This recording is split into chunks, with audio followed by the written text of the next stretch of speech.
दोस्तों स्क्रीन पर जो ये भारतीय हथियार आप देख रहे हैं, अब इस हथियार में अर्मीनिया ने इंटरेस्ट दिखाया है और भारत से इस हथियार को खरीदने के लिए बातचीत शुरू कर दी है। इस खबर के बारे में आगे बात करेंगे। इसके अलावा हमारी दूसरी खबर भारत के द्वारा अमेरिकी टेक कंपनियों के ऊपर बड़े हमले को लेकर है और अब भारत इन टैक्स कंपनियों से अपनी निर्भरता कम करने की दिशा में बड़ा कदम उठा चुका है।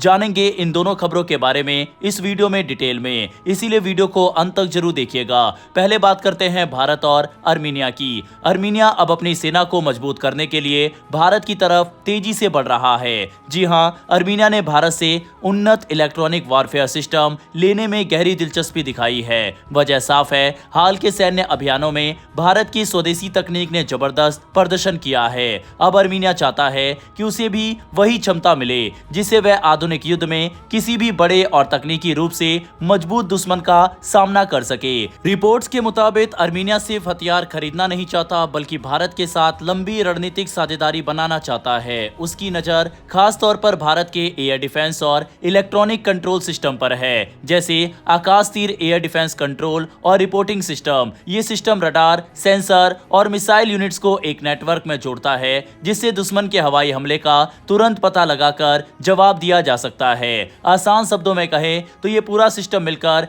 एक डिजिटल ढाल की तरह काम करता है।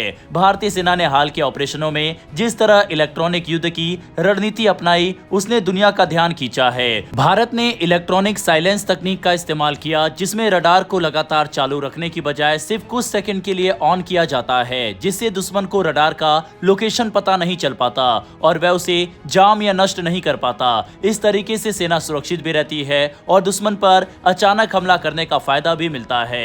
इसके साथ ही भारत ने सीमा के संवेदनशील इलाकों, खासकर लाइन ऑफ कंट्रोल के पास हाई पावर जैमिंग सिस्टम तैनात किए। ये सिस्टम दुश्मन के जीपीएस और सैटेलाइट सिग्नल को बाधित कर देते हैं, जिससे उनकी गाइडेड मिसाइल और ड्रोन सही निशाना नहीं लगा पाते। रिपोर्ट्स के अनुसार पूंछ और राजौरी जैसे क्षेत्रों में इस तकनीक ने दुश्मन की सटीक हमले की क्षमता को काफी कम कर दिया। छोटे देशों के लिए, जिनके सामने तकनीकी रूप से शक्तिशाली दुश्मन हो, ये मॉडल बेहद उपयोगी माना जा रहा है। अर्मीनिया की चिंता खास तौर पर उन आधुनिक तकनीकों से है जो हाल के युद्धों में इस्तेमाल हुई है, खासकर तुर्की से जुड़ी ड्रोन और इलेक्ट्रॉनिक सिस्टम। इसलिए अर्मीनिया चाहता है कि भारत उसके साथ मिलकर ऐसी तकनीक और रणनीति साझा करे जिससे वह भविष्य के युद्धों में मजबूत रह सके। यानी ये सिर्फ हथियारों का सौदा नहीं बल्कि टेक्नोलॉजी और ट्रेनिंग की साझेदारी बन सकती है।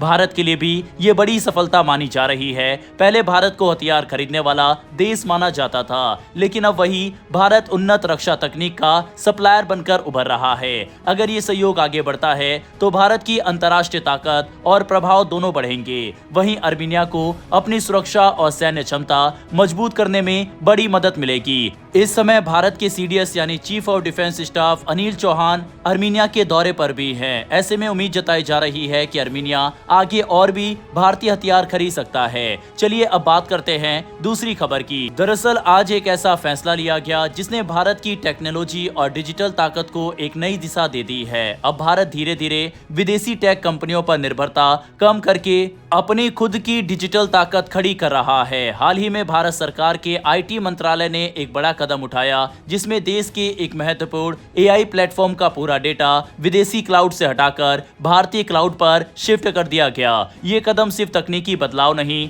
बल्कि डिजिटल आजादी की ओर बढ़ता हुआ बड़ा फैसला माना जा रहा है। यह प्लेटफॉर्म है भाषणी एआई, जिसे भारत की अलग अलग भाषाओं को जोड़ने और ट्रांसलेशन आसान बनाने के लिए बनाया गया है। इसका मकसद है कि देश का कोई भी व्यक्ति अपनी भाषा में इंटरनेट और डिजिटल सेवाओं का इस्तेमाल कर सके। पहले इसका डेटा विदेशी कंपनियों के क्लाउड पर रखा जाता था, लेकिन अब इसे भारत के अपने क्लाउड सिस्टम पर स्थानांतरित कर दिया गया है। ये काम भारत की डेटा सेंटर कंपनी योटा के जरिए किया गया, जो देश में बड़े बड़े डेटा सेंटर बनाती है और क्लाउड सेवाएं देती है। रिपोर्ट्स के अनुसार ये कोई छोटा काम नहीं था। करीब 200 टेराबाइट से ज्यादा डेटा और अरबों फाइल्स को सुरक्षित तरीके से नए सिस्टम पर ट्रांसफर किया गया।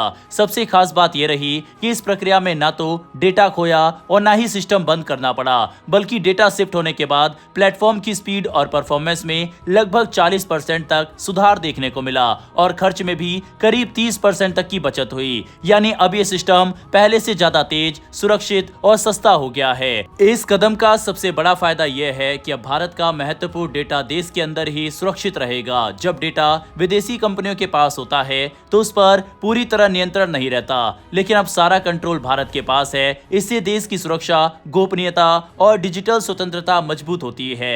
आसान शब्दों में कहे तो भारत अपने डेटा का मालिक खुद बन गया है। ये कदम इसलिए भी महत्वपूर्ण है क्योंकि दुनिया भर में डेटा को लेकर नई प्रतिस्पर्धा शुरू हो चुकी है। आज के समय में डेटा ही सबसे बड़ी ताकत माना जाता है। जिस देश के पास ज्यादा डेटा और उस पर नियंत्रण होगा वही भविष्य में टेक्नोलॉजी की दुनिया में आगे रहेगा।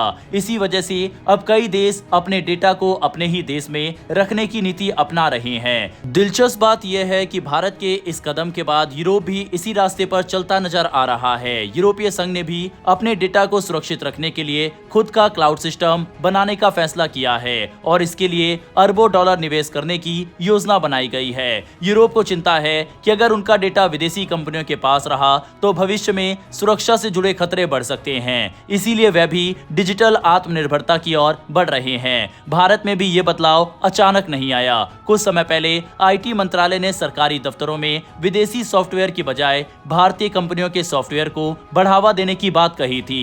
इस दिशा में कई कदम उठाए गए ताकि देश की अपनी टेक इंडस्ट्री मजबूत हो सके और विदेशी निर्भरता कम हो। अब भाषणी एआई का डेटा भारत में शिफ्ट होना उसी रणनीति का हिस्सा माना जा रहा है। इसका असर आने वाले समय में और भी क्षेत्रों पर दिख सकता है। अगर भारत अपने क्लाउड, एआई और डिजिटल सिस्टम खुद तैयार करता है तो इससे देश की टेक कंपनियों को भी बड़ा फायदा मिलेगा।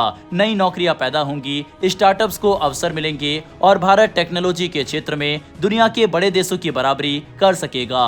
कुल मिलाकर ये कदम सिर्फ एक डेटा ट्रांसफर नहीं बल्कि भारत के डिजिटल भविष्य की नींव है। अब भारत धीरे धीरे उस दिशा में बढ़ रहा है जहां वह तकनीक के लिए दूसरों पर निर्भर नहीं रहे बल्कि खुद समाधान देने वाला देश बनेगा।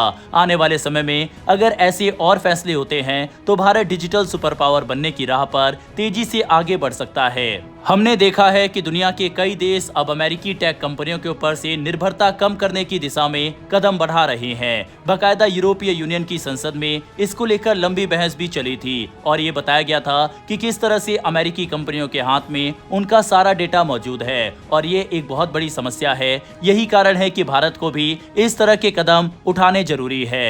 ये पहल छोटी जरूर है लेकिन आगे चलकर ये बड़ी मुहिम में बदल सकती है। दोस्तों, डिफेंस और वर्ल्ड अफेयर से जुड़ी वीडियो थोड़ी टेक्निकल होती है और ऐसी वीडियो हम डेली आपके लिए लेकर आते हैं सिंपल हिंदी में। अगर आपको ऐसी वीडियो और टॉपिक देखना पसंद है तो नीचे दिए गए सब्सक्राइब बटन को प्रेस कर बेल आइकन को जरूर दबा लें। इससे हमें सपोर्ट मिलता है और डेली ऐसी वीडियो आप तक पहुंच पाती है। फिर मिलेंगे ऐसी एक नई वीडियो के साथ। धन्यवाद। जय हिंद, जय भारत।